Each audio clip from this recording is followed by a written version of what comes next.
ಅಪವಾದ. ಸತ್ಯ ವಸ್ತುವನ್ನು ಪ್ರತಿಪಾದನೆ ಮಾಡುವುದೇ ಅಪವಾದ. ಅಂದ್ರೆ ಒಂದನ್ನ ಬಾಧ ಮಾಡೋದು, ಒಂದನ್ನ ಐತಪ್ಪ ಅಂತ ಹೇಳೋದು. ಸರ್ಪವನ್ನು ಬಾಧ ಮಾಡು, ರಜ್ಜು ಐತಿ. ಗಣಪತಿ ಅನ್ನೋದನ್ನ ನಾಮ ರೂಪ ಎರಡನ್ನು ಬಾಧ ಮಾಡು, ಮಣ್ಣ ಇರುತ್ತದೆ. ಹಂಗ ಈ ಮಾಯಾ ತತ್ಕಾರ್ಯವಾದ ಈ ಪ್ರಪಂಚವನ್ನು ಬಾಧ ಮಾಡಿದ್ರೆ ಅಲ್ಲಿ ಅಲ್ಲಿ ಅಲ್ಲಿ ಅಲ್ಲಿ ಅಲ್ಲಿ ಏನಾತ್ರಿ ಬ್ರಹ್ಮಚೇತನವು ಇರುತ್ತದೆ. ನಾಮರೂಪಗಳನ್ನು ಬಾಧ ಮಾಡಿದ್ರೆ ಅಸ್ಥಿ ಬಾತಿ ಪ್ರಿಯ ರೂಪದಿಂದ ಪರಮಾತ್ಮನು ಎಲ್ಲ ಕಡೆ ಇದ್ದಾನೆ. ಇನ್ನ ಮೂರನೇ ಕಲೆಯಲ್ಲಿ ಏನ್ ಮಾಡಿದ್ರಿ ಅವರು? ಈಗ ಬಂದಿರೋ ವಿಷಯ ಯಾವ್ದ್ರಿ? ನಾನು 3 ದೇಹಗಳಿಗೆ ದ್ರಷ್ಟ ಇದ್ದೇನೆ. ಸ್ಥೂಲ ದೇಹ, ಸೂಕ್ಷ್ಮ ಶರೀರ, ಕಾರಣ ದೇಹ. ದೇಹ ಅಂದ್ರು ಒಂದ, ಶರೀರ ಅಂದ್ರು ಒಂದ. ದೇಹ ಅಂದ್ರೆ ಏನ್ರಿ? ದೈಯತೆ ಇತಿ ದೇಹ. ದೈಯತೆ ಯಾವುದು ಅಗ್ನಿಯಿಂದ ಸುಡಲ್ಪಡುತ್ತದೆಯೋ ಅದಕ್ಕೆ ದೇಹ ಅನ್ನು. ದೈಯತೆ ಇತಿ ದೇಹ ಅಂದ್ರೇನು? ಯಾವುದು ಅಗ್ನಿಯಿಂದ ಸುಡಲ್ಪಡುತ್ತದೆಯೋ ಅದು ದೇಹ ಅಂದ್ರೇನು. ಈ ಸೂಕ್ಷ್ಮ ಈ ಸ್ಥೂಲ ದೇಹವು ಅಗ್ನಿಯಿಂದ ಸುಡಲ್ಪಡ್ತದ, ಆದ್ದರಿಂದ ಇದಕ್ಕೆ ಏನಾಗ್ಬೇಕ? ದೇಹ ಅನ್ನು. ಇನ್ನ ಸೂಕ್ಷ್ಮ ದೇಹ ಮತ್ತು ಕಾರಣ ದೇಹ ಈ ಬೆಂಕಿ ಸುಡಂಗಿರೋದು. ಅದಕ್ಕೇನ್ ಬೇಕ್ರಿ? ಜ್ಞಾನಾಗ್ನಿ. ಜ್ಞಾನವೆಂಬ ಅಗ್ನಿಯಿಂದ ಮಾತ್ರ ಆ ಸೂಕ್ಷ್ಮ ದೇಹ ಮತ್ತು ಕಾರಣ ದೇಹವು ನಾಶ ಆಕೈತಿ. ಯಾಕ? ಅಜ್ಞಾನದಿಂದ ಅದು ಉತ್ಪತ್ತಿ ಆಗೈತಿ, ಜ್ಞಾನದಿಂದ ನಾಶ. ಇನ್ನ ಸ್ಥೂಲ ದೇಹಕ್ಕ ನಾನು ದೃಷ್ಟ. ದೃಷ್ಟ ಅಂದ್ರೆ ಏನ್ರಿ? ನೋಡುವವನು. ದೃಷ್ಟ ಅಂದ್ರೆ ಏನ್ರಿ? ನೋಡುವವನಂದ್ರೆ ದೃಶ್ಯ ಆಶ್ರಯ ಭೂತಃ ದ್ರಷ್ಟ. ದೃಶ್ಯ ವಸ್ತುಗಳನ್ನು ನೋಡುವವನಿಗೆ ದ್ರಷ್ಟ. ಈ ಸ್ಥೂಲ ದೇಹವನ್ನು ನಾನು ನೋಡುತ್ತೇನೆ. ಯಾಕಂದ್ರೆ ಈ ಸ್ಥೂಲ ದೇಹದಲ್ಲಿ ಆ ಭೂಗಳನ್ನು ನಾನು ನೋಡುತ್ತೇನೆ, ಆದ್ರೆ ನಾನು ದ್ರಷ್ಟ ಇದ್ದೇನೆ. ಸ್ಥೂಲ ದೇಹ ಅಂದ್ರೆ ಏನ್ರಿ? ಪಂಚೀಕೃತ ಪಂಚಮಹಾಭೂತಗಳ 25 ತತ್ವಗಳಿಂದ ಯುಕ್ತವಾದದ್ದೇ ಸ್ಥೂಲ ದೇಹ. ಯಾಕಿದ್ರ ಮರಿಬಾರ್ದು.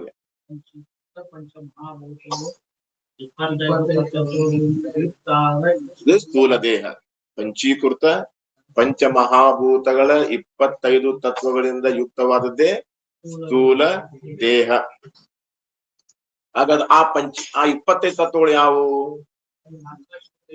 ಆಕಾಶದ 5, ವಾಯುವಿನ 5, ಅಗ್ನಿ 5, ಜಲ 5, ಪೃಥ್ವಿ 5. 5 25. ಹಾಗಾದ್ರೆ ಆಕಾಶದ 5 ತತ್ವ ಯಾವುವು? ಶೋಕ, ಭಯ. ಒಂದೇದ್ ಯಾವ್ದ್ರಿ? ಶೋಕ, ಕಾಮ, ಕ್ರೋಧ, ಮೋಹ, ಭಯ. ಇವು 5 ಆಕಾಶದ ತತ್ವಗಳು. ಇನ್ನು ವಾಯುವಿನವು ಆಕುಂಚ, ಪ್ರಸಾರಣ, ಧಾವನ, ವಲನ, ಚಲನ, ಆಕುಂಚನ. ಇವು 5 ವಾಯುವಿನವು. ಇನ್ನು ಅಗ್ನಿವ್ಯಾವು? ತೃಷ, ಶುಧ, ಆಲಸ್ಯ, ಕಾಂತಿ, ನಿದ್ರಾ. ಒಂದೇದ್ ಯಾವ್ದ್ರಿ? ನಿದ್ರಾ, ತೃಷ, ಶುಧ, ಕಾಂತಿ, ಆಲಸ್ಯ. ಇವು 5 ಅಗ್ನಿಯ ತತ್ವ. ತತ್ವ ಅಂದ್ರೆ ಅರ್ಥ ಏನ್ ಮಾಡ್ಬೇಕ್ರಿ ಇಲ್ಲಿ? ಆತ್ಮತತ್ವ ಅಲ್ಲ, ಅನಾತ್ಮ ತತ್ವಗಳು. ಆತ್ಮ ತತ್ವಗಳೇ ಬೇರೆ, ಅನಾತ್ಮ ತತ್ವಗಳು. ಅದು ಆತ್ಮ ತತ್ವ, ಇದು ಅನಾತ್ಮ ತತ್ವ. ಇನ್ನ ಅಗ್ನಿವಾತ. ಇನ್ನ ಜಲ ಯಾವ್ರಿ?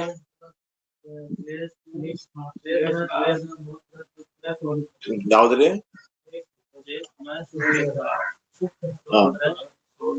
ಶೋಣಿತ, ಶ್ಲೇಷ್ಮ, ಸ್ವೇದ, ಮೂತ್ರ, ಶುಕ್ರ ಮತ್ತು ಶೋಣಿತ. ಇವು 5 ಜಲದ 5 ತತ್ವಗಳು. ಇನ್ನ ಪೃಥ್ವಿ ಯಾವುವು? ಅಸ್ಥಿ, ರೋಮ, ತ್ವಚ, ನಾಡಿ, ಮಾಂಸ, ಅಸ್ಥಿ, ಎಲ್ಲೂ. ನೋಡಿ ಹೇಳಿದ್ರೆ ಆ ಕೆಲಸ ಆಗೋದಂತಿದೆ. ಯಾಕ್ರಿ? ಸಾಧಕರು ಏನ್ ಮಾಡ್ಬೇಕ್ರಿ? ಸಾಧಕ ಅಂತ ಯಾರಿಗಂತಾರ್ರಿ? ಸಾಧನ ಮಾಡೋರಿಗೆ ಸಾಧಕರು ಅಂತಾರ. ಮತ್ತ ನಾವು ಸಾಧನ ಮಾಡಿಲ್ಲ ಅಂದ್ರೆ ಇವೆಲ್ಲವನ್ನು ವಿಚಾರ ಚಂದ್ರೋದಯ ಏನೇನ್ ಪಂಡಿತ್ ಪಿತಾಂಬರ್ ಬರ್ದಾರ ಎಲ್ಲವನ್ನು ಅದ ಮತಿ ಒಳಗ ಧಾರಣ ಮಾಡ್ಕೋಬೇಕು.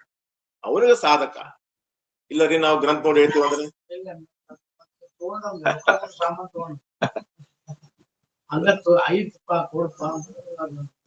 ಎಲ್ಲಿ ಬಂದಿವ ಈಗ 5 25 ತತ್ವಗಳಿಂದ ಈ ಯುಕ್ತವಾದದ್ದೇ ಈ ಸ್ಥೂಲ ದೇಹ ಐತಪ್ಪ. ಹಾಗಾದ್ರೆ ಪಂಚೀಕರಣ ಅಂದ್ರೆ ಏನ್ರಿ? ಪಂಚ ಮಹಾಭೂತಗಳ ಒಂದೊಂದು ಭೂತಗಳಲ್ಲಿ 2 ಭಾಗ ಮಾಡ್ಬೇಕು. ಪಂಚ ಮಹಾಭೂತಗಳಲ್ಲಿ ಒಂದೊಂದನ್ನು 2 ಭಾಗ ಮಾಡ್ಬೇಕು. 2 ಭಾಗ ಮಾಡಿದ್ರೆ ಎಷ್ಟಾತ್ರಿ? 10 ಅದು. ಪಂಚೀಕರಣ ಅಂದ್ರೆ ಏನು ಅಂತ ಕೇಳಿದಾಗ, ಪಂಚ ಮಹಾಭೂತಗಳಲ್ಲಿ ಒಂದೊಂದನ್ನು 2 ಭಾಗಗಳನ್ನು ಮಾಡು ಅಂದ್ರೆ 10 ಅದು. ಈಗ 10 ಮಾಡ್ಬೇಕು. ಅರ್ಧ ಭಾಗವನ್ನು ಹಾಗೆ ಇಟ್ಕೋದು. ಆಕಾಶದ ಅರ್ಧ ಭಾಗ ಹಾಗೆ ಇಟ್ಕೋ, ಅದು ಮುಖ್ಯ ಭಾಗ ಐತಿ. ಇನ್ನ ಉಳಿದ ಇನ್ನೊಂದು ಭಾಗ ಐತಲ್ಲ, ಅದ್ರಾಗ ಏನ್ ಮಾಡ್ಬೇಕ್ರಿ? ಸಮನಾಗಿ 4 ಭಾಗ ಮಾಡು. 4 ಭಾಗ ಮಾಡಿ ಅವು ಅಮುಖ್ಯ ಭಾಗ. ಅವ್ ಏನ್ ಮಾಡ್ಬೇಕ್ರಿ? 4 ಭೂತಗಳಿಗೆ ಹಂಚಬೇಕು. ಇದುವೇ ಪಂಚೀಕರಣ. ಅರ್ಥಾತ್ರಿ? ಪಂಚೀಕರಣ. ಪಂಚ ಮಹಾಭೂತಗಳಲ್ಲಿ ಒಂದೊಂದನ್ನು 2 ಭಾಗನ ಮಾಡು. ಆ 2 ಭಾಗಗಳಲ್ಲಿ ಯಾಕಾದ್ರಿ 2 ಭಾಗ ಮಾಡಿದ್ವಿ ಅಂದ್ರೆ 10 ಅದು. 10 ಮಾಡ್ಬೇಕು. ಅರ್ಧ ಭಾಗ ಅದು ಆಕಾಶಕ್ಕೆ, ಇನ್ನು ಅರ್ಧ ಭಾಗ ವಾಯು, ಅಗ್ನಿ, ಜಲ, ಪೃಥ್ವಿ. ಇನ್ನೂ ಅರ್ಧ ಭಾಗ ಉಳಿತಲ್ಲ, ಅದ್ರ ಸಮನಾಗಿ 4 ಭಾಗ ಮಾಡಿ 4 ಭೂತಗಳಿಗೆ ಹಂಚು. ಆಕಾಶ ಬಿಟ್ಟ, ಯಾಕೆ ಆಕಾಶದ ಮೊದ್ಲಾಗೈತಿ ಅರ್ಧ ಭಾಗ, ಅದನ್ನ ಬಿಟ್ಟು ಏನ್ ಮಾಡ್ಬೇಕ್ರಿ? ಇನ್ನು ಉಳಿದ 4 ಭೂತಗಳಿಗೆ ಹಂಚು. ಹೆಂಗಪ್ಪ ಅಂದ್ರ ಆಕಾಶ ಅನ್ನೋ ಒಂದು ಭಾಗ ಐತ್ರಿ. ಆಕಾಶ ಅನ್ನೋದು ಭಾಗ, ಅದ್ರಾಗ ಏನ್ ಮಾಡೋನ್ರಿಪ್ಪ ಅಂದ್ರೆ ಅರ್ಧ ಭಾಗ ಮಾಡು. ಇದು ಆಕಾಶ, ಇದ್ರಾಗ ಅರ್ಧ ಭಾಗ ಮಾಡು. ಅರ್ಧ ಭಾಗ ಉಳಿತ್ರಿದ. ಈ ಅರ್ಧ ಭಾಗ ಏನಪ್ಪಾ ಅಂದ್ರೆ ಈ ಅರ್ಧ ಭಾಗ ಶೋಕ ಐತ. ಇದು ಅರ್ಧ ಭಾಗ ಶೋಕ ಐತಿ. ಇನ್ನೂ ಅರ್ಧ ಭಾಗಗಳು 4 ಮಾಡೋಣ. 4 ಭಾಗ ಮಾಡಿ ಏನ್ ಮಾಡೋಣ್ರಿ? ಒಂದೇದು ಕಾಮ ಐತಲ್ಲ, ಆಕಾಶದ 1 ಭಾಗ ಶೋಕ, ಅದು ಮುಖ್ಯ ಭಾಗ. ಅದನ್ನ ಏನ್ ಮಾಡಿದ್ನು ಹಾಗೆ ಇಡೋಣ. ಇನ್ನ ಅಮುಖ್ಯ ಭಾಗ 4 ಅದಾವ. ಶೋಕ ಅಲ್ಲ, ಕಾಮ, ಕ್ರೋಧ, ಮೋಹ, ಭಯ. ಅರ್ಥ ಆತಿಲ್ರಿ? ಅರ್ಧ ಭಾಗ ಅದನ್ನ ಏನ್ ಮಾಡ್ಬೇಕು? ಹಾಗೆ ಇಡ್ಬೇಕು. ಇನ್ನು ಅರ್ಧ ಭಾಗದಲ್ಲಿ 4 ಭಾಗ ಮಾಡೋದು. 4 ಭಾಗ ಮಾಡಿ ಯಾವ್ದಿರೋದು? 4 ಭಾಗ ಯಾವ್ದಪ್ಪ ಅಂತಂದ್ರೆ ಒಂದೇದು ಕಾಮ, ಕ್ರೋಧ, ಮೋಹ ಮತ್ತು ಭಯ. ಇವು 4 ಅಮುಖ್ಯ ಭಾಗ ಏನ್ ಮಾಡ್ಬೇಕ್ರಿ ಅಂತಂದ್ರ 4 ಭೂತಗಳಿಗೆ ಹಂಚಬೇಕು. ಇದ ಕಾಮ ಏನ್ ಮಾಡ್ಬೇಕ್ರಿ? ಸರಿ. ಇದು ಕ್ರೋಧ, ಅಗ್ನಿ. ಕ್ರೋಧ ಏನ್ ಮಾಡ್ಬೇಕು? ಅಗ್ನಿಯಲ್ಲಿ ಸೇರಿಸು. ಆಮೇಲೆ ಇದೇನಿದ? ಮೋಹ ಜಲಕ್ಕ, ಭಯ ಪೃಥ್ವಿ. ಹೀಗೆ ಇನ್ನುಳಿದ ಭೂತಗಳನ್ನು ಪಂಚೀಕರಣ ಮಾಡುವುದೇ ಪಂಚೀಕರಣ. ಇನ್ನು ಮುಂದೆ ಏನ್ ಮಾಡಿದ್ರಿ ಅವರು? ಇವುಗಳ ಭಾವವನ್ನು ತಿಳಿಯುತ್ತೇನೆ, ಅಭಾವವನ್ನು ತಿಳಿಯುತ್ತೇನೆ. ಯಾವ್ದ್ರೆ? ಈ 25 ತತ್ವಗಳ ಇದ್ದಾಗೂ ತಿಳಿತೀನಿ, ಇಲ್ಲದಿದ್ದಾಗೂ ತಿಳಿತೀನಿ. ಆದ್ದರಿಂದ ಈ 25 ತತ್ವಗಳು ಮೈನೈ ಮೇರಾಬಿ ನಹಿ. ನಾನ್ ಯಾಕಲ್ಲ ಅಂದ್ರ ನಾನು ಇವುಗಳನ್ನು ತಿಳಿಯುತ್ತೇನೆ. ಗುರುಗಳ ಇವು ಶೋಕ, ಕಾಮ, ಕ್ರೋಧ, ಮೋಹ, ಭಯ ಏನಿದಾವಲ್ಲ, ಇವುಗಳು ನಾನು ತಿಳಿಯುತ್ತೇನೆ. ಇವುಗಳನ್ನು ಉಂಟಾದರೂ ತಿಳಿತೇನೆ, ಉಂಟಾಗದೆ ಇದ್ದಾಗ್ಯೂ ತಿಳಿಯುತ್ತೇನೆ. ಕಾಮ ಉತ್ಪತ್ತಿ ಆದಾಗೂ ತಿಳಿಯುತ್ತೇನೆ, ಕಾಮನೇ ಇಲ್ರಿ, ನನ್ ಕಾಮನಾನೇ ಯಾವಿಲ್ರಿ ಅನ್ನೋದನ್ನು ತಿಳಿತೀನಿ. ಆದ್ದರಿಂದ ಇವು 25 ತತ್ವಗಳು ಇವು ನಾನಲ್ಲ. ಮತ್ತ ಇವು ನನವರ್ ಆಗ್ತಾವೇನು ಅಂದ್ರ ನನವೂ ಆಗುದಿಲ್ಲ. ಯಾಕಂದ್ರ ಇವು ಪಂಚೀಕೃತ ಪಂಚ ಮಹಾಭೂತಗಳ ಇದಾಗಿದೆ. ಪಂಚೀಕೃತ ಪಂಚ ಮಹಾಭೂತ. ಆದ್ದರಿಂದ ಇವು ನಾನೂ ಅಲ್ಲ, ನಂದೂ ಅಲ್ಲ ಅಂದ್ರು. ಇನ್ನ ಸ್ಥೂಲ ದೇಹದ ಧರ್ಮಗಳು ನಾನಾಗ್ತಾನೇನು? ಅವು ಕೂಡ ನಾನಾಗೋದಿಲ್ಲ. ಯಾವ್ರಿ? ನಾಮ, ಜಾತಿ, ವರ್ಣ, ಆಶ್ರಮ, ಸಂಬಂಧ, ಪರಿಮಾಣ, ಜನ್ಮ, ಇವು ಸ್ಥೂಲ ದೇಹದ ಧರ್ಮ. ಎದ್ರಿ? ಸ್ಥೂಲ ದೇಹದ ಧರ್ಮದ. ಮತ್ತೆ ಇವರ ನಾಲ್ಕನೇನು ಅಂದ್ರೆ ಇವು ನಾಗುದ. ನಾಮವು ನಾನಲ್ಲ, ನಾನೂ ಅಲ್ಲ, ನಂದೂ ಅಲ್ಲ. ಜಾತಿನೂ ಅದು ನಾನೂ ಅಲ್ಲ, ನಂದೂ ಅಲ್ಲ. ಇನ್ನ ಆಶ್ರಮ ಅದೂ ಅಲ್ಲ. ಇನ್ನ ಬಣ್ಣ ಅದೂ ಅಲ್ಲ. ಇನ್ನ ಸಂಬಂಧ ಅದೂ ಇಲ್ಲ. ಪರಿಮಾಣ ಅಂದ್ರೆ ಆಕಾರ, ನನ್ಗೆ ಆಕಾರವೇ ಇಲ್ಲ, ನಾನು ನಿರಾಕಾರನಾಗಿದ್ದೇನೆ. ಆಮೇಲೆ ಜನ್ಮ ಮರಣಗಳು ನನಗೆ ಇಲ್ಲ. ಈ ಜನ್ಮ ಮರಣಗಳು ಸ್ಥೂಲ ದೇಹಕ್ಕೆ. ಸ್ಥೂಲ ದೇಹಕ್ಕೆ ಜನ್ಮ, ಸ್ಥೂಲ ದೇಹಕ್ಕೆ ಮರಣ ಐತಿ. ಆತ್ಮ ಉತ್ಪತ್ತಿ ನಾಶದಿಂದ ರಹಿತನಾಗಿದ್ದಾನೆ ಅಂತ ಹೇಳಿದ್ರು. ಇಲ್ಲಿಗೆ ಏನ್ ಮಾಡಿದ್ರಿ, ಸ್ಥೂಲ ದೇಹದಕ್ಕ ನಾನು ದೃಷ್ಟ ಇದ್ದೇನೆ ಅನ್ನೋದನ್ನ ಹೇಳ್ಕೊಂಡ್ ಬಂದ್ರು. ಇನ್ನ ಸೂಕ್ಷ್ಮ ದೇಹ, ಸ್ಥೂಲ ದೇಹದ ಒಳಗಡೆ ಸೂಕ್ಷ್ಮ ದೇಹ ಐತಿ. ಸ್ಥೂಲ ದೇಹದ ಒಳಗಡೆ ಸೂಕ್ಷ್ಮ ದೇಹ. ಸ್ಥೂಲ ದೇಹವನ್ನು ಆಶ್ರಯ ಮಾಡಿಕೊಂಡು ಸೂಕ್ಷ್ಮ ಐತೆ. ಇನ್ನು ಸೂಕ್ಷ್ಮವನ್ನು ಆಶ್ರಯ ಮಾಡಿಕೊಂಡು ಕಾಣ ಐತೆ. ಇನ್ನು ಕಾಣ ದೇಹವನ್ನು ಆಶ್ರಯ ಮಾಡಿಕೊಂಡು ಆತ್ಮ ಅದ. ಇನ್ನು ಆತ್ಮನ ಆಶ್ರಯ ಮಾಡಿಕೊಂಡು ಅಲ್ಲಿಗೆ ಮುಗಿತ್ರಿ. ಆತ್ಮ ಅಂದ್ರ ಚೇತನ, ಚೇತನ ಅಲ್ಲಿ ಎಂಡ್ ಅದ. ಇನ್ನು ಅದಕ್ಕ ಯಾವ್ದಿಲ್ಲ. ಯಾಕಂದ್ರ ಅದುವೇ ಎಲ್ಲಕ್ಕೂ ನಾನೇ, ಆತ್ಮನಾದ ನಾನೇ ಎಲ್ಲಕ್ಕೂ ಕಲ್ಪಿತವಾದ ವಸ್ತುಗಳಿಗೆ ಆಧಾರ ನಾನೇ, ಅಧಿಷ್ಠಾನ ನಾನೇ. ಮತ್ ನನಗಿದ್ ಇನ್ನೊಬ್ಬ ಆಧಾರ ಅಂದ್ರೆ ಇಲ್ಲ. ಇದ ಎಂಡ. ಆತ್ಮನೇ ಎಲ್ಲಕ್ಕೂ ಆಧಾರ, ಅಧಿಷ್ಠಾನ. ಇಲ್ಲಿ ಏನ್ ಮಾಡಿದ್ರಿ, ಈಗ ಸೂಕ್ಷ್ಮ ದೇಹ ಏನೈತಲ್ರಿ, ಇದು ಸ್ಥೂಲ ದೇಹ ಏನೈತಲ್ಲ ಅದು ಸ್ವಭಾವತ ನಾಶ ಐತಿ. ಇದು ಸೂಕ್ಷ್ಮ ದೇಹ ಆಶ್ರಯತ ನಾಶ ಐತಿ. ಆಶ್ರಯತ ನಾಶ ಅಂದ್ರೆ ಇನ್ನೊಂದನ್ನ ಆಶ್ರಯ ಮಾಡ್ಕೊಂಡೈತಿ. ಅಂದ್ರ ಕಾರಣ ದೇಹವನ್ನು ಆಶ್ರಯ ಮಾಡ್ಕೊಂಡೈತಿ. ಅಂದ್ರೆ ಅಜ್ಞಾನವನ್ನು ಆಶ್ರಯ ಮಾಡ್ಕೊಂಡೈತಿ. ಯಾವುದು? ಸೂಕ್ಷ್ಮ ದೇಹ. ಎಲ್ಲಿವರೆಗೂ ಅಜ್ಞಾನ ಹೋಗೋದಿಲ್ಲ ಅಲ್ಲಿವರೆಗೂ ಇದು ಸೂಕ್ಷ್ಮ ದೇಹ ಇದು ಹುಟ್ಟು ಸಾವುಗಳಿಂದ ತಪ್ಪೋದಿಲ್ಲ. ಇದು ಒಮ್ಮೆ ಹುಟ್ಟೈತಿ, ಒಮ್ಮೆ ಸಾವು. ಸ್ಥೂಲ ದೇಹಕ್ಕ ವೈದ್ಯಶಾಸ್ತ್ರ, ಸೂಕ್ಷ್ಮ ದೇಹಕ್ಕ ಕರ್ಮಶಾಸ್ತ್ರ. ಸ್ಥೂಲ ದೇಹಕ್ಕೆ ಏನ್ ಬೇಕ್ರಿ, ಸ್ಥೂಲ ದೇಹಕ್ಕೆ ಏನಾದ್ರು ರೋಗ ರುಜಿನಗಳು ಬಂದುಪ್ಪ ಅಂತಂದ್ರ ಆಯುರ್ವೇದ ಶಾಸ್ತ್ರ ಐತಿ. ಇನ್ನ ಸೂಕ್ಷ್ಮ ಶರೀರಕ್ಕೆ ಕರ್ಮಶಾಸ್ತ್ರ. ಸೂಕ್ಷ್ಮ ದೇಹ ಅಂದ್ರೆ ಏನ್ರಿ, ಅಂತಃಕರಣ ಮಲಿನ ಆಗೈತಿ. ಈಗ ಅದನ್ನ ನಾವು ಶುದ್ಧ ಮಾಡ್ಕೋಬೇಕಾದ್ರೆ ನಿಷ್ಕಾಮ ಕರ್ಮ, ನಿಷ್ಕಾಮ ಉಪಾಸನೆಯಿಂದ ಅದು ಶುದ್ಧ ಆಗುತ್ತೆ. ಆದ್ದರಿಂದ ಸೂಕ್ಷ್ಮ ದೇಹಕ್ಕೆ ಯಾವ್ದ್ರಿ, ಕರ್ಮಶಾಸ್ತ್ರ. ಇನ್ನು ಕಾರಣ ದೇಹಕ್ಕೆ ವೇದಾಂತ ಶಾಸ್ತ್ರ. ಯಾವ್ದ್ರಿ? ಕಾರಣ ದೇಹಕ್ಕೆ ವೇದಾಂತ ಶಾಸ್ತ್ರ. ವೇದಾಂತ ಗುರು ಶಿಕ್ಷೆಯಿಂದ ಅಹಮು ಅಳಿಯೇ. ಇನ್ನು ಸೂಕ್ಷ್ಮ ದೇಹ ಅಂದ್ರೆ ಏನ್ರಿ, ಅಪಂಚೀಕೃತ ಪಂಚಮಹಾಭೂತಗಳ 17 ತತ್ವಗಳಿಂದ ಯುಕ್ತವಾದದ್ದು ಸೂಕ್ಷ್ಮ ದೇಹ. ಅಪಂಚೀಕೃತ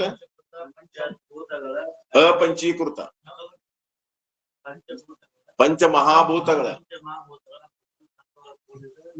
ಯುಕ್ತವಾದದ್ದೇ ಸೂಕ್ಷ್ಮ ದೇಹ ಅಥವಾ ಲಿಂಗ ದೇಹ. ಇನ್ನು ಆ 17 ತತ್ವಗಳು ಯಾವಪ್ಪ ಅಂತಂದ್ರ ಪಂಚ ಜ್ಞಾನೇಂದ್ರಿಯಗಳು, ಪಂಚ ಕರ್ಮೇಂದ್ರಿಯಗಳು, ಪಂಚ ಪ್ರಾಣ, ಒಂದು ಮನಸ್ಸು, ಒಂದು ಬುದ್ಧಿ. ಇವುಗಳಿಂದ 17 ತತ್ವಗಳು ಯುಕ್ತವಾದದ್ದೇ ಸೂಕ್ಷ್ಮ ದೇಹ ಅಂದ್ರು. ಇನ್ನು ಒಂದೊಂದು ಭೂತಗಳ ಸತ್ವಗುಣದಿಂದ ಪಂಚ ಜ್ಞಾನೇಂದ್ರಿಯಗಳು, ಒಂದೊಂದು ಭೂತಗಳ ಸತ್ವಗುಣದಿಂದ ಪಂಚ ಜ್ಞಾನೇಂದ್ರಿಯಗಳು. ಇನ್ನು ಒಂದೊಂದು ಭೂತಗಳ ರಜೋಗುಣದಿಂದ ಪಂಚ ಕರ್ಮೇಂದ್ರಿಯಗಳು. ಅದಾತ್ರಿ ಯಾಕೆ ಹೇಳ್ಬೇಕು ನೀವು, ಒಂದೊಂದು ಭೂತಗಳ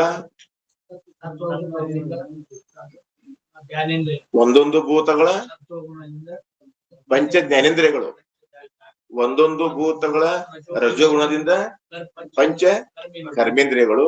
ಇನ್ 5 ಭೂತಗಳ ಸೇರಿ ಪಂಚ ಪ್ರಾಣ, 5 ಭೂತಗಳ ರಜೋಗುಣದಿಂದ ಪಂಚ ಪ್ರಾಣ. 5 ಭೂತಗಳು ಸೇರಿ ರಜೋಗುಣದಿಂದ ಪಂಚ ಪ್ರಾಣಗಳು. ಹಿಂಗ 5 ಭೂತಗಳು ಸೇರಿ ಅಂತಃಕರಣ ಅಂತಃಕರಣ ಚತುಷ್ಟಯ. 5 ಮನಸ್ಸು.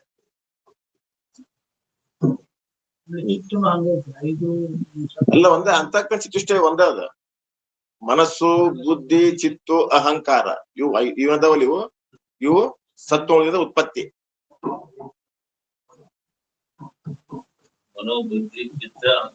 ಮನಸ್ಸು, ಬುದ್ಧಿ, ಚಿತ್ತು, ಅಹಂಕಾರ.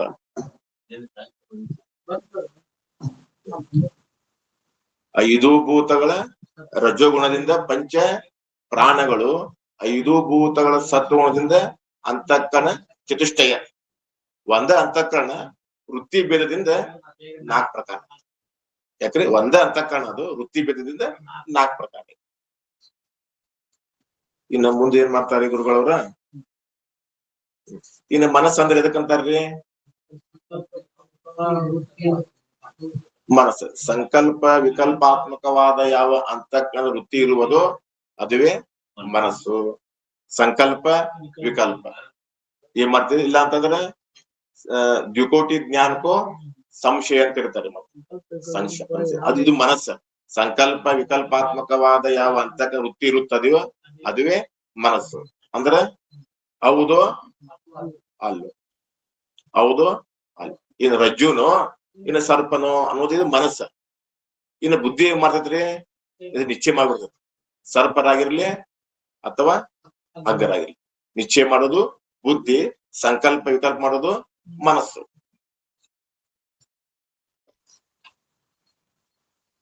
ಇನ್ನ ಏನ್ ಮಾಡಿದ್ರಿ ಅವರು? ದೃಷ್ಟಾಂತ ಕೇಳ್ತಾರ್ರಿ ಗುರುಗಳ ಮ್ಯಾಗ. ನಮ್ಗೆ ಯಾವ್ದು ದೃಷ್ಟಾಂತ ಇದ್ರೆ ಹೇಳ್ರಪ್ಪ ಅಂದ್ರೆ, ಒಂದು ನೃತ್ಯ ಶಾಲೆ, ಇನ್ನೊಂದು ನೃತ್ಯ ಶಾಲೆ, ಒಂದು 5 ಚಿತ್ರಗಳುಳ್ಳ ಒಂದು ಘಟ. ನೃತ್ಯ ಶಾಲೆ ದೃಷ್ಟಾಂತ ಹೆಂಗ್ ಕೊಡ್ತಾರ್ರಿ ಅವರು? ಒಂದು ನಾಟಕ ಮಂದಿರ ಐತಿ. ಒಂದೇನೈತ್ರಿ? ನಾಟಕ ಮಂದಿರ ಐತಿ. ಅಲ್ಲಿ ಏನೈತ್ರಿಪ್ಪ ಅಂದ್ರೆ ಒಂದು ದೀಪ ಐತಿ. ಮುಖ್ಯವಾಗಿರೋದು ಯಾವ್ದ್ರಿ? ದೀಪ. ನಂತರ ರಾಜ ಅದ, ಆಮೇಲೆ ಪ್ರಧಾನ ಮಂತ್ರಿ, ಅನುಚರರು, ಆಮೇಲೆ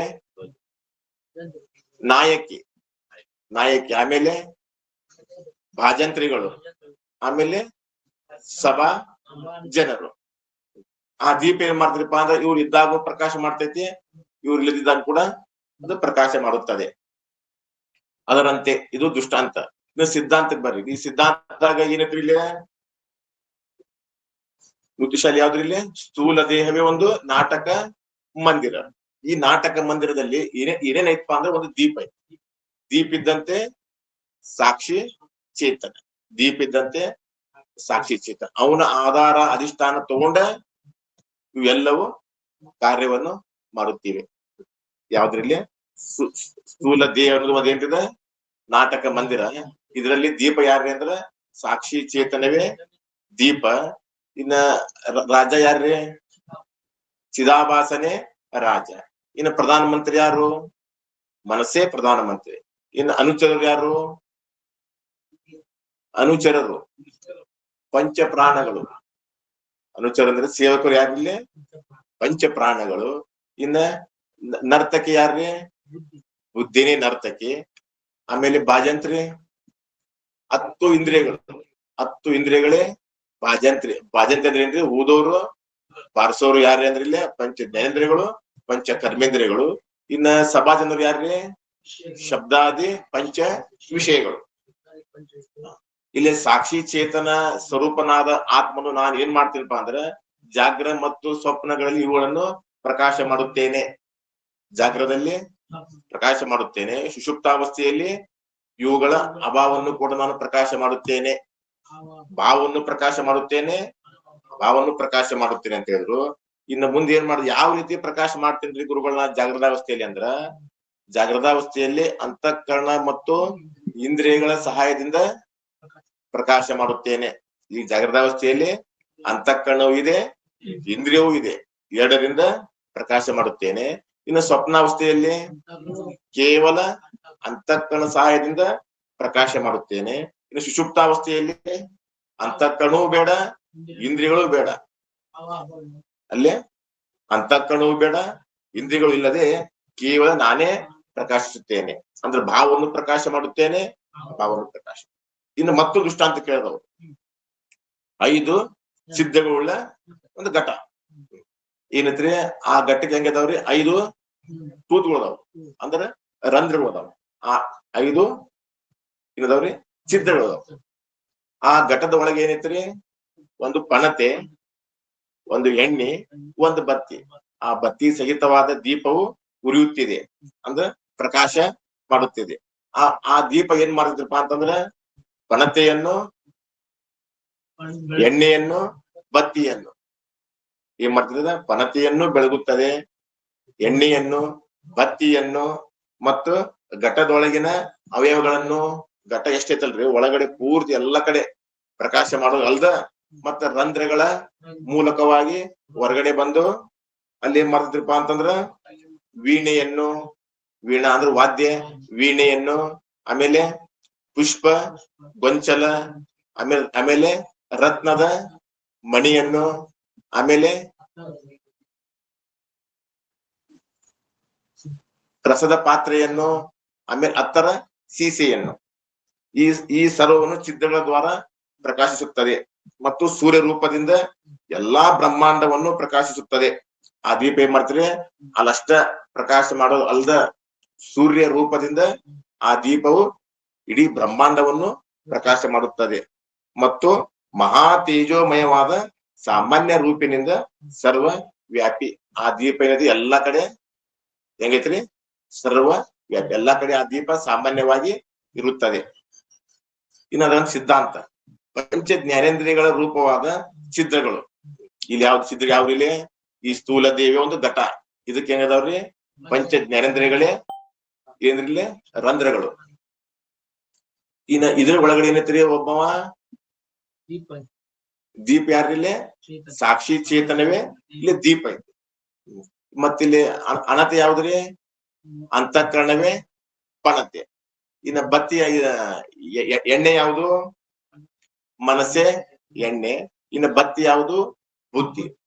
ಇಲ್ಲಿ ಏನ್ ಮಾಡ್ತೀವಿ, ಈಗ ಸಾಕ್ಷಿ ಚೇತನ ಸ್ವರೂಪನಾದ ನಾನೇ ಅಂತಃಕರಣವನ್ನು ಪ್ರಕಾಶ ಮಾಡುತ್ತೇನೆ, ಮನಸ್ಸನ್ನು, ಬುದ್ಧಿಯನ್ನು, ಮತ್ತೆ ಒಳಗಿನ ಅವಯವಗಳನ್ನು ಮತ್ತು ಇಂದ್ರಿಯಗಳ ದ್ವಾರ ಹೊರಗಡೆ ಹೋಗಿ ಶಬ್ದ, ಸ್ಪರ್ಶ, ರೂಪ, ರಸಗಂಧವನ್ನು ಪ್ರಕಾಶ ಮಾಡುತ್ತೇನೆ. ಮತ್ತು ಸಾಮಾನ್ಯ ಈಶ್ವರ ರೂಪಿನಿಂದ, ಯಾರೇ ನಾನೇ ಏನ್ ಮಾಡ್ತೇನ್ರಿ, ಈಶ್ವರ ರೂಪಿನಿಂದ ಬ್ರಹ್ಮಾಂಡಾದಿ ಸರ್ವ ಪ್ರಪಂಚವನ್ನು ಪ್ರಕಾಶ ಮಾಡುತ್ತೇನೆ.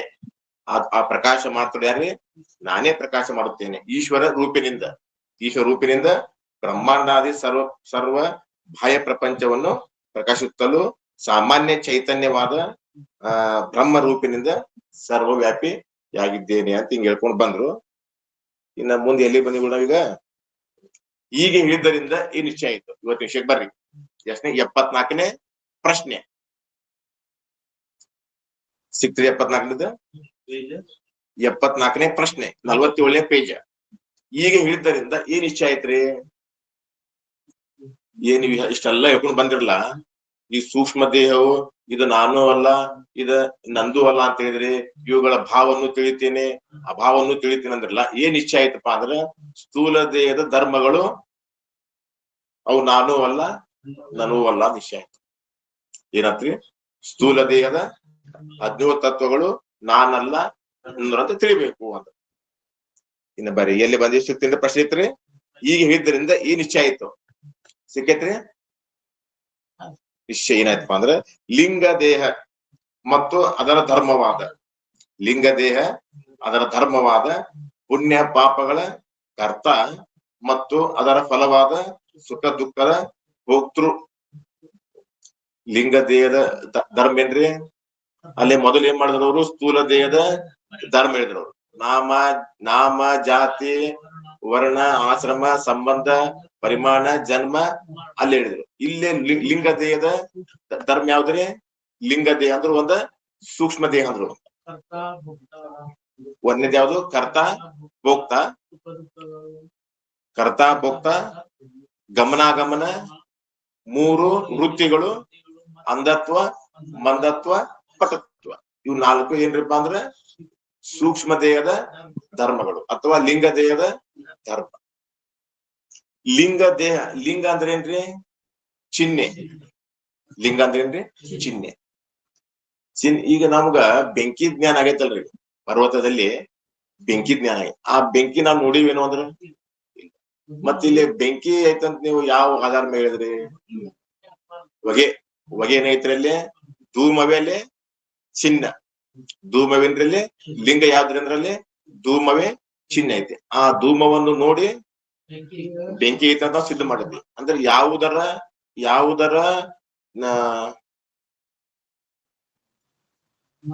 ಯಾವುದರ ಜ್ಞಾನದಿಂದ ಸಾಧ್ಯದ ಜ್ಞಾನವಾಗುತ್ತದೆಯೋ ಅದಕ್ಕೆ ಏನ್ಬೇಕು? ಲಿಂಗ. ಯಾವುದರ ಜ್ಞಾನದಿಂದ ಸಾಧ್ಯದ ಜ್ಞಾನವಾಗುವುದು ಲಿಂಗ. ಯಾವುದರ ಜ್ಞಾನ ಅಂದ್ರ ಧೂಮದ ಜ್ಞಾನದಿಂದ ಬೆಂಕಿ ಸಿದ್ಧ ಆಗುತ್ತೆ. ಅದರಿಂದ ಅದಕ್ಕೆ ಏನ್ ಬೇಕ್ರಿ? ಧೂಮಕ್ಕೆ ಲಿಂಗ ಅಥವಾ ಚಿಹ್ನೆ. ಈಗ ಅದರಂತೆ ಈಗ ಇಲ್ಲಿ ಲಿಂಗದ ಏನಾಗೈತೆ? ನಮಗ್ ಸಾಧನ ಆಗೈತಿ. ಆತ್ಮಜ್ಞಾನಕ್ಕೆ ಲಿಂಗ ದೇಹವು ಸಾಧನವಾಗಿದೆ. ಅಂದ್ರೆ ಆತ್ಮಜ್ಞಾನ ನಾವು ಮಾಡ್ಕೋಬೇಕಾದ್ರೆ ಲಿಂಗ ದೇಹದ ಮುಖಾಂತರ ಮಾಡ್ಕೋಬೇಕು. ಯಾಕಂದ್ರೆ ಲಿಂಗ ದೇಹ ಅಂದ್ರೆ ಮನಸ್ಸು ಅಥವಾ ಅಂತಃಕರಣ. ಯಾಕ ಜ್ಞಾನ ಆಗೋದಿಲ್ಲ ಲಿಂಗ ದೇಹದಾಗ. ಅದಕ್ಕ ಆತ್ಮಜ್ಞಾನಕ್ಕೆ ಲಿಂಗ ದೇಹವು ಕಾರಣ ಸಾಧನವಾಗಿದೆ. ಲಿಂಗ ದೇಹ ಅದರ ಧರ್ಮವಾದ ಪುಣ್ಯ ಪಾಪದ ಕರ್ತ, ಸುಖ ದುಃಖದ ಭೋಕ್ತೃ. ಇದು ಆತ್ಮನ ಧರ್ಮ ಅಲ್ಲಿದ. ಪುಣ್ಯ ಪಾಪಗಳು ನಾನು ಮಾಡುತ್ತೇನೆ, ಅವುಗಳ ಫಲವಾದ ಸುಖ ದುಃಖವನ್ನು ಉಣ್ಣುತ್ತೇನೆ. ಇದು ಅಂತಃಕರಣ ಧರ್ಮ ಐತಿ. ಆದ್ರ ನಾವೇನ್ ಮಾಡ್ಕೊಂಡಿವ್ರಿ? ಆತ್ಮ ಆರೋಪ ಮಾಡ್ಕೊಂಡಿವಿ. ನಾನೇ ಪುಣ್ಯ ಪಾಪಗಳನ್ನು ಮಾಡುವವನು, ಅವುಗಳ ಫಲವಾದ ಸುಖ ದುಃಖವನ್ನು ಉಣ್ಣುವವನು. ಇದು ಅಂತಃಕರಣ ಧರ್ಮ ಐತಿ. ಆತ್ಮನ ಮೇಲೆ ಆರೋಪ ಮಾಡ್ಕೊಂಡು ಮಾಡೋದ್ ಯಾವ್ದ್ರಿ? ಅಂತಃಕರಣವೇ. ಮತ್ ಉಣ್ಣೋದ್ ಯಾವ್ದು? ಅದ ಉಂಟೈತಿ. ಯಾರ ದುಡ್ದಾರ ಅವ್ರಿಗೆ ಪಗಾರ ಕೊಡ್ಬೇಕು. ನಾವು ದುಡ್ದ ಒಬ್ಬವ ಪಗಾರ ಕೊಡೋ ಒಬ್ಬ ಮಾಡಕ್ ಬರೋದಿಲ್ಲ. ಅಂದ್ಮೇಲೆ ಕರ್ತ ಯಾವ್ದಪ್ಪ ಅಂದ್ರ ಅಂತಃಕರಣವೇ. ಭೋಕ್ತೃ ಯಾವ್ದು ಅಂದ್ರ ಅದು ಅಂತಃಕರಣವೇ. ಕರ್ತ ಅಂದ್ರೇನ್ರಿ? ಮಾಡವ. ಭೋಕ್ತೃ ಅಂದ್ರ ಉಣ್ಣವ. ಪುಣ್ಯ ಪಾಪಗಳನ್ನು ಮಾಡುವುದೇ ಸೂಕ್ಷ್ಮ ದೇಹ ಅಂತಃಕರಣ. ಅದರ ಫಲವನ್ನು ಉಣ್ಣುವುದೇ ಅದೇ ಅಂತಃಕರಣ. ಆದ್ದರಿಂದ ಆತ್ಮನಲ್ಲಿ ಕರ್ತಾನೂ ಇಲ್ಲ, ಭೋಕ್ತಾನೂ ಇಲ್ಲ. ಆದ್ರ ನ್ಯಾಯಿಕರು ಏನ್ ಮಾಡ್ತಾರ್ರಿ? ಅವರು ನಮ್ಮ ಆತ್ಮ ಹೆಂಗದಾನಂದ್ರ ಕರ್ತ ಭೋಕ್ತ ಅವ್ರು ತಿಳಿದಾರ. ಯಾರು? ನ್ಯಾಯಿಕರು. ನಮ್ಮ ಆತ್ಮ ಹೆಂಗದ ಕರ್ತ ಭೋಕ್ತ. ಆದ್ರೆ ವೇದಾಂತಿಗಳು ಅದು ಆತ್ಮನ ಧರ್ಮ ಅಲ್ಲ, ಅದು ಅಂತಃಕರಣ ಧರ್ಮ ಐತಿ. ಪುಣ್ಯ ಪಾಪದ ಕರ್ತೃ ಮತ್ತು ಅದರ ಫಲವಾದ ಸುಖ ದುಃಖದ ಭೋಕ್ತೃ. ಅಂದ್ರೆ ಪುಣ್ಯದಿಂದ ಸುಖ, ಪಾಪದಿಂದ ದುಃಖ. ಮತ್ತು ಇಹಲೋಕ ಪರಲೋಕಗಳಲ್ಲಿ ಗಮನ ಆಗಮನ. ಹೋಗೋದು ಬರೋದು ಯಾವ್ದ್ರಪ್ಪ ಅಂದ್ರ ಸೂಕ್ಷ್ಮ ದೇಹ ಅಥವಾ ಅಂತಃಕರಣವೇ. ಏನ್ರಿದ? ಹೋಗೋದು ಬರೋದು. ಪ್ರಾರಬ್ಧ ಕರ್ಮ ಮುಗಿತಪ್ಪ ಅಂತಂದ್ರ ನರಕಕ್ಕೆ ಹೋಗ್ತಾನೋ ಗೊತ್ತಿಲ್ಲ. ಅಲ್ಲಿ ಹೋಗ್ತಾನ್ರಿ, ಸ್ವರ್ಗಕ್ಕರ್ ಹೋಗ್ಬೋದು, ನರಕಕ್ಕರ್ ಹೋಗ್ಬೋದು. ಅದು ಹೋಗೋದು ಬರೋದು ಯಾವ್ದಂದ್ರೆ ಲಿಂಗ ದೇಹವೇ. ಇಹಲೋಕ ಪರಲೋಕಗಳಲ್ಲಿ ಗಮನ ಆಗಮನ. ಇನ್ನ ಮೂರನೇದ ವೈರಾಗ್ಯ, ಶಮದಮಾದಿ ಸಾತ್ವಿಕ ವೃತ್ತಿಗಳು ಮತ್ತು ರಾಗದ್ವೇಷ ಹರ್ಷಾದಿ ರಾಜಸ ವೃತ್ತಿಗಳು ಮತ್ತು ನಿದ್ರಾ ಆಲಸ್ಯ ಪ್ರಮಾದಾದಿ ತಾಮಸ ವೃತ್ತಿಗಳು. ಯಾವ್ಯಾವ? ಸಾತ್ವಿಕ ವೃತ್ತಿ, ರಾಜಸ ವೃತ್ತಿ, ತಾಮಸ ವೃತ್ತಿ. ಇವು ಕೂಡ ಅಂತಃಕರಣದ ಧರ್ಮವೇ. ವೈರಾಗ್ಯ ಅಂದ್ರೆ ಏನ್ರಿ? ಇಹಲೋಕ ಪರಲೋಕ. ಇಹಲೋಕದ ಸುಖಗಳು ಅನಿತ್ಯ, ಅಸೂಚಿ, ದುಃಖ. ಇನ್ನು ಪರಲೋಕ ಸುಖಗಳು ಸಾತಿಶಯ, ಕ್ಷಯ, ಪತನ. ಇಹಲೋಕ ಸುಖಗಳು ಮತ್ತು ಪರಲೋಕದ ಸುಖಗಳು ಹೆಂಗದಾವ್ರಿ? ಹೊಲ ಇವು ಅನಿತ್ಯ, ಅಸೂಚಿ, ದುಃಖದಿಂದ ಕೂಡ್ಕೊಂಡಾವು. ಸಾತಿಕ್ಷಯ, ಕ್ಷಯ, ಪತನದಿಂದ ಕೂಡ್ಕೊಂಡಾವು. ಈಗ ಏನ್ ಬೇಕ್ರಿ? ವೈರಾಗ್ಯ. ಇಹ ಮೂತ್ರಾರ್ಥ ಫಲಭೋಗ ವೈರಾಗ್ಯ ಅಥವಾ ಹೃದಯದ ಭೋಗ ಇಚ್ಛೆ ತೊರೆಯದೆ. ಅಂದ್ರ ವಿಷಯಗಳಲ್ಲಿ ದೋಷ ದರ್ಶನ ಕಾಣುವುದೇ ವೈರಾಗ್ಯ. ಏನ್ ಮಾಡ್ಬೇಕ್ರಿ? ವಿಷಯಗಳಲ್ಲಿ ದೋಷ ದರ್ಶನ ಕಾಣುವುದೇ ವೈರಾಗ್ಯ. ಇನ್ನು ಶಮದಮಾದಿಗಳು ಅಂತಂದ್ರ, ಶಮ ಅಂದ್ರ ಮನೋನಿಗ್ರಹ, ಮನಸ್ಸೇ ನಿಗ್ರಹ ಮಾಡುವುದು ಶಮ. ಧಮ ಅಂದ್ರ ಬಹಿರೇಂದ್ರಿಯ ನಿಗ್ರಹಗಳು. ಇಲ್ಲಿ ಅಂತರೇಂದ್ರಿಯ ನಿಗ್ರಹ, ಅದು ದಮ ಅಂದ್ರೇನು? ಬಹಿರೇಂದ್ರಿಯ ನಿಗ್ರಹ. ಶಮ, ದಮ. ಆಮೇಲೆ ಉಪರತಿ. ಉಪರತಿ ಅಂದ್ರೇನ್ರಿ? ತ್ಯಾಗ ಮಾಡಿ ಬಿಟ್ಟ ಬಳಿಕ ಪುನಃ ಆ ವಸ್ತುವಿನ ಇಚ್ಛೆಯ ಅಭಾವವೇ ಉಪರತಿ. ಈಗ ನಾವೇನ್ ಮಾಡಿದ್ವಿ? ತ್ಯಾಗ ಮಾಡಿ ಬಿಟ್ಟಿವಿ. ಪುನಃ ವಸ್ತು ನಮ್ಗೆ ಪ್ರಾಪ್ತ ಆತ್ಮ ಅಂದ್ರ ಆ ವಸ್ತುವಿನಲ್ಲಿ ಇಚ್ಛೆಯ ಅಭಾವ ಇರ್ಬೇಕು, ಇಚ್ಛೆ ಇರಬಾರ್ದು. ಬಿಟ್ಟಿವಿಲ್ಲ, ಮುಗಿತ. ಮತ್ತದು ಪ್ರಾಪ್ತ ಆತಂದ್ರ ಮತ್ತದು ನಮ್ಗೇನಾಗಿರ್ಬಾರ್ದ್ರಿ? ಇಚ್ಛೆ ಆಗಬಾರ್ದ. ಯಾಕ್ರಿ? ಪ್ರಾಪ್ತ ಏನ್ರದ? ತ್ಯಾಗ ಮಾಡಿ ಬಿಟ್ಟ ಬಳಿಕ ಪುನಃ ಆ ವಸ್ತುವಿನ ಇಚ್ಛೆಯ ಅಭಾವ ಇರ್ಬೇಕು. ಇಚ್ಛೆ ಆಗಬಾರ್ದು, ಅಂತಃಕರಣದಲ್ಲಿ ಇಚ್ಛೆ ಆಗಬಾರ್ದು. ಅದಕ್ಕೆ ಏನಾಗಬೇಕು? ಉಪರತಿ. ಶಮ ದಮ ಉಪರತಿ. ತಿತಿಕ್ಷ ಅಂದ್ರೆ ಏನ್ರಿ?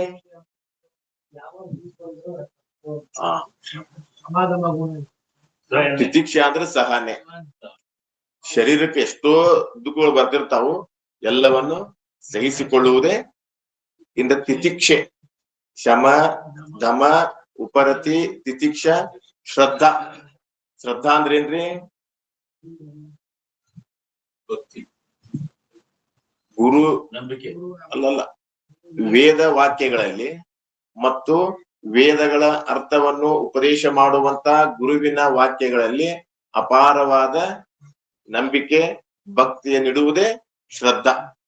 ಶ್ರದ್ಧಾವಾನ್ ಲಭತೆ ಜ್ಞಾನಂ ಎಂದರೆ ಇವರು ವೇದ ವಾಕ್ಯಗಳಲ್ಲಿ ಮತ್ತು ವೇದಗಳ ಅರ್ಥವನ್ನು ಉಪದೇಶ ಮಾಡುವಂತ ಗುರುವಿನ ವಾಕ್ಯಗಳಲ್ಲಿ ಅಪಾರವಾದ ಭಕ್ತಿ ವಿಶ್ವಾಸವನ್ನಿಡುವುದೇ ಶ್ರದ್ಧಾ.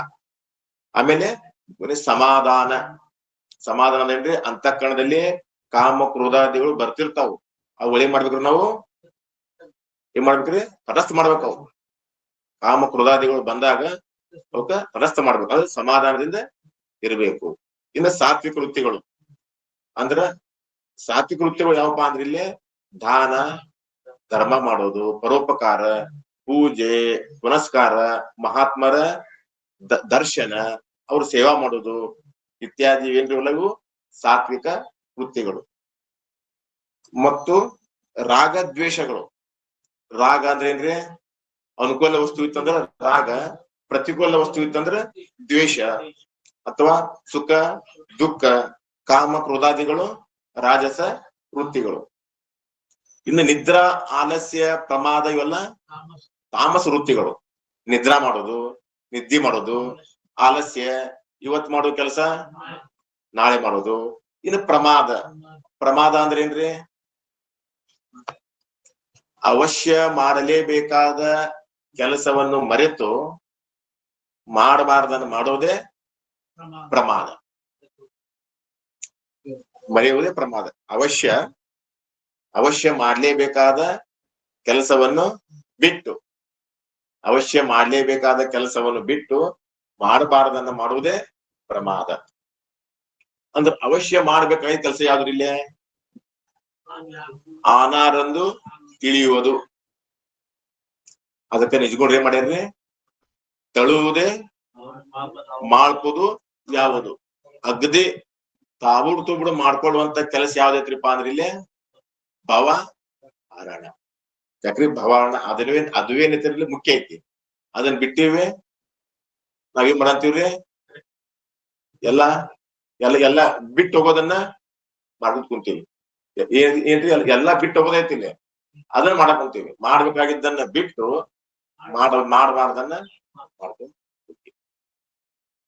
ಇದೇನಾಗಿದ್ರಿ ದೊಡ್ಡ ಹಾನಿ ಅಂತ ಇದು. ಬದುಕಿರುವಾಗಲೇ ಅಂದ್ರ ಸ್ಥೂಲ ದೇಹ ಸೂಕ್ಷ್ಮ ದೇಹ ಎರಡು ಇರುವಾಗಲೇ. ಯಾಕ ಸ್ಥೂಲ ದೇಹ ಒಂದೇ ಇದ್ರೆ ಜ್ಞಾನ ಆಗೋದಿಲ್ಲ, ಸೂಕ್ಷ್ಮ ದೇಹ ಅದು ಒಂದೇ ಇದ್ರ ಅದು ಜ್ಞಾನ ಆಗೋದು. ಎರಡೂ ಇದ್ದಾಗ ಬದುಕಿರುವಾಗಲೇ ಆತ್ಮನನ್ನು ತಿಳಿದುಕೊಳ್ಳಲೇಬೇಕು. ಇಲ್ಲ ಅಂದ್ರೆ ದೊಡ್ಡ ಹಾನಿ ಆಗುತ್ತದೆ. ಅದರಷ್ಟು ಹಾನಿ ಮತ್ತೊಂದು ಇಲ್ಲ. ನಿದ್ರಾ ಆಲಸ್ಯ ಪ್ರಮಾದಾದಿ ತಾಮಸ ವೃತ್ತಿಗಳು ಇವೇನೆಲ್ಲವು ತಾಮಸ ವೃತ್ತಿಗಳು. ಅದರಂತೆ ಕ್ಷುಧಾ ತೃಷ ಅಂತಃಕರಣ. ಇದು ಪ್ರಾಣ ಧರ್ಮ ಏನ್ರಿ? ಕ್ಷುಧಾ ತೃಷ. ಕ್ಷುಧಾ ಅಂದ್ರೆ ಏನು? ಹಸಿವು ಮತ್ತು ತೃಷಿ ಅಂದ್ರೆ ನೀರು. ಇದೇನಿದು ಪ್ರಾಣದ ಧರ್ಮ. ಇನ್ನ ಮಂದ ಅಂದ್ರೆ ಪೂರ ಜೀರೋ. ಅಂಧತ್ವ ಅಂದ್ರಿಂದ ಪೂರ ಜೀರೋ ಐತಿ. ಪಟುತ್ವ ಅಂತಂದ್ರ ಅಂಧತ್ವ ಮಂದತ್ವ ಅಂದ್ರೆ ಏನ್ರಿ? ಇದು ಅರ್ಧಂಬರ್ಧ. ಇನ್ನು ಪಟುತ್ವ ಅಂದ್ರೆ ಸ್ಪಷ್ಟ ಪೂರ್ತಿ ಜೀರೋ. ಅಂದ್ರೆ ಕತ್ತಲು ಒಂದ್ ಸ್ವಲ್ಪ ಅರ್ಧಂಬರ್ಧ ಕತ್ಲು ಬೆಳಕು ಕೂಡ ಇರ್ತೈತಿ. ಇಲ್ಲೇ ಪಟುತ್ವ ಅಂದ್ರೆ ಪೂರ ಬೆಳಕಿದಂಗ. ಅಂಧತ್ವ ಮಂದತ್ವ ಪಟುತ್ವ ಇವು ಎದ್ರದೇವು ಇಂದ್ರಿಯಗಳ ಧರ್ಮ. ಇವು ನನಗ ಕಣ್ ಕಾದಿದ್ದೇನು ಅಂದ್ರ ಸ್ಪಷ್ಟವಾಗಿ ಕಾಣ್ತಪ್ಪ ಅಂದ್ರ ಏನ್ರಿದ ಪಟುತ್ವ. ನಂಗೆ ಅಲ್ಲಿವರೆಗೂ ಕಾದಿದಪ್ಪ ಅಂದ್ರ ನಂಗೆ ಏನಿದೆ ಪಟುತ್ವ. ಇಲ್ರಿ ಒಂದ್ ಸ್ವಲ್ಪ ನನಗ್ ಕಾದಿದಪ್ಪ ಅಂದ್ರೆ ಮಂದತ್ವ. ಒಟ್ಟ ಕಾಣವಲ್ರಿ ಅಂದ್ರೆ ಜೀರೋ. ಅದೇನ್ರದ ಅಂಧತ್ವ. ಈ ಅಂಧತ್ವ, ಮಂದತ್ವ, ಪಟುತ್ವಗಳು ಇಂದ್ರಿಯಗಳ ಧರ್ಮ, ಆತ್ಮನ ಧರ್ಮ ಅಲ್ಲ. ಅದ್ರ ನಾವೇನ್ ಮಾಡಂತೀರಿ ಇಲ್ಲಿ? ನಾನೇ ನೋಡುತ್ತೇನೆ. ನೋಡೋದ್ ಯಾವ್ದ್ರಿ? ನೇತ್ರೇಂದ್ರಿಯ. ಅದೇನ್ ಮಾಡಿವಿ? ಆತ್ಮನ ಮೇಲೆ ಆರೋಪ ಮಾಡ್ಕೊಂಡಿ. ನಾನೇ ಕೇಳುತ್ತೇನೆ. ಕೇಳುತ್ತ ಧರ್ಮ ಇದೆ. ಶಬ್ದ ಕೇಳೋದು ಶ್ರೋತ್ರೇಂದ್ರ ಧರ್ಮ ಐತಿ. ಅದನ್ನ ಏನ್ ಮಾಡಿವಿ? ಆತ್ಮನ ಮೇಲೆ. ಇವೆಲ್ಲವನ್ನು ಏನ್ ಮಾಡಿ ನಾವು ಅಂತಃಕರಣ ಧರ್ಮ ಆಗಿರ್ಲಿ, ಪ್ರಾಣದ ಧರ್ಮ ಆಗಿರ್ಲಿ, ಇಂದ್ರಿಯಗಳ ಧರ್ಮ ಆಗಿರ್ಲಿ, ಇವೆಲ್ಲವೂ ಆತ್ಮನ ಮೇಲೆ ಆರೋಪ ಮಾಡ್ಕೊಂಡು ನಾವೇನ್ ಮಾಡಿವ್ರಿ? ಬಂಧನಕ್ಕ ಒಳಪಟ್ಟಿವಿ. ಇವ್ಯಾವು ಆತ್ಮ ಧರ್ಮ ಅಲ್ಪ. ಇವೆಲ್ಲವೂ ಅಂತಃಕರಣ ಧರ್ಮ. ಇನ್ನ ಒಂದೇದ್ ಬರ್ರಿ, ಯಾವ್ದ್ರಿ? ಏನಾತ್ರೀಗ? ಅದರಂತೆ ಶುಧ, ತೃಷ, ಅಂಧ, ಮಂದ, ಪಟುತ್ವ ಇತ್ಯಾದಿಗಳು ನಾನಲ್ಲ, ನನವಲ್ಲ. ಇವು ನಾನೂ ಅಲ್ಲ, ನನಗೂ ಅಲ್ಲ. ನಾನ್ ಯಾಕಲ್ಲ, ನನಗೂ ಯಾಕಲ್ಲ ಅನ್ನೋದು ಈಗ ಹೇಳ್ತಾರೆ. ನಾನ್ ಯಾಕಲ್ಲ ಅಂತಂದ್ರ ನಾನು ಇವುಗಳನ್ನು ತಿಳಿಯುತ್ತೇನೆ, ಆದ್ರಿಂದ ನಾನಲ್ಲ. ನಂದ್ ಯಾಕಲ್ಲ ಅಂದ್ರ ಇದು ಅಂತಃಕರಣ ಧರ್ಮ ಇದೆ. ಅಂತಃಕರಣದ ಧರ್ಮ. ಈ 75ನೇ ಪ್ರಶ್ನೆ. ಪುಣ್ಯ ಪಾಪದ ಕರ್ತ ಮತ್ತು ಇವುಗಳಿಗೆ ಫಲವಾದ ಸುಖ ದುಃಖದ ಭೋಕ್ತ ಹೇಗೆ ನಾನಾಗುವುದಿಲ್ಲ? ಮತ್ತು ಕರ್ತೃತ್ವ ಭೋಕ್ತೃತ್ವಗಳು ನನ್ನ ಧರ್ಮವಲ್ಲವೆಂದು ಹೇಗೆ ತಿಳಿಯಬೇಕು? ಮತ್ತೆ ಸಿಕ್ಕತ್ರಿ? ಪುಣ್ಯ ಪಾಪದ ಕರ್ತನು ಮತ್ತು ಇವುಗಳಿಗೆ ಫಲವಾದ ಸುಖ ದುಃಖದ ಭೋಕ್ತನು ಹೇಗೆ ನಾನಾಗುವುದಿಲ್ಲ, ಮತ್ತು ಕರ್ತೃತ್ವ ಭೋಕ್ತೃತ್ವಗಳು ನನ್ನ ಧರ್ಮವಲ್ಲವೆಂದು ಹೀಗೆ ತಿಳಿಯಬೇಕು. ಸಿಕ್ಕತ್ರಿ? ಉತ್ತರ ನೋಡ್ರಿ. ಯಾವ ವಸ್ತು ವಿಕಾರಿ ಆಗುತ್ತದೆಯೋ ಅದು ಕ್ರಿಯೆ ಉಳ್ಳದಾಗಿರುತ್ತದೆ. ಯಾವ ವಸ್ತು ವಿಕಾರಿ ಉಳ್ಳದಾಗಿರುವುದೋ ಅದು ಕ್ರಿಯೆ ಉಳ್ಳದಾಗಿರುತ್ತದೆ. ಅದುವೇ ಕರ್ತ. ಯಾವ ವಸ್ತು ವಿಕಾರಿ ಐತ್ರಿ ಇಲ್ಲಿ? ಅಂತಃಕರಣದ ವಿಕಾರ ಐತಿ. ಯಾಕಂತಂದ್ರೆ ಕ್ಷಣಕ್ಕೂ ಕಾಮಾಕಾರ ವೃತ್ತಿ, ಹೋದಾಕಾರ ವೃತ್ತಿ, ಮುಹಾಕಾರ ವೃತ್ತಿ, ಈ ರೀತಿ ಕ್ಷಣಕ್ಕೂ ಅದು ವಿಕಾರ ಹೊಂತೈತಿ. ಆದ್ದರಿಂದ ಅದು ಕ್ರಿಯೆ ಉಳ್ಳದೈತಿ. ಯಾವ್ದ್ರಿ? ಅಂತಃಕರಣ. ಆದ್ರಿಂದ ಅಂತಃಕರಣವೇಲೆ ಕರ್ತ. ಮತ್ ನಾ ಹೆಂಗದೇನ್ರಿ? ನಿರ್ವಿಕಾರ ಕೂಟಸ್ಥನಾದ್ದರಿಂದ ಕ್ರಿಯೆಗಳಿಗೆ ಆಶ್ರಯ ನಾನಲ್ಲ. ಕ್ರಿಯೆಗಳಿಗೆ ನಾನು ಆಶ್ರಯ. ಮತ್ತೆ ಕ್ರಿಯೆಗಳಿಗೆ ಆಶ್ರಯ ಯಾವ್ದಪ್ಪ ಅಂದ್ರ ಅಂತಃಕರಣವೇ ಕ್ರಿಯೆಗಳಿಗೆ ಆಶ್ರಯ. ಈ ಕೂಟಸ್ಥ ಅಂದ್ರೆ ಏನ್ರಿ?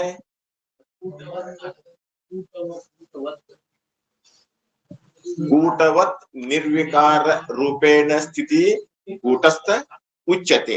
ನಿರ್ವಿಕಾರ ಕೂಟಸ್ಥ ಅಂದ್ರೇನು?